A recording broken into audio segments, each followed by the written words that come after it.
วัสดีครับตอนนี้เราอยู่ที่ทะเลนะครับ ซึ่งเป็นอะไรที่แบบว่าสวยงามมากนะครับดูสิครับเรือแบบนั้นเราไม่เคยเห็นมาก่อนนะครับแล้วก็นี่นะครับก็เป็นทางเดินไปสระว่ายน้ำกลางทะเลครับ12 ปีขึ้นไปนะครับถึงจะไปได้ไม่รู้ผมไปได้ไหมนะครับทะเลสวยนะครับเป็นทะเลสดใสนะครับเห็นไหมครับถ้าดูในตาจริงๆนะครับน้ำทะเลมันจะใสมากนะครับน้ำทะเลใสเนาะใสมากเมื่อวานผมไปพักที่ Holiday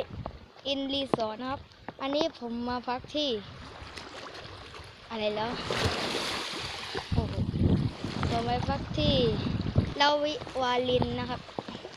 ลืมชื่อตลอดเลยนะครับโอ้สวยงามมากนะครับ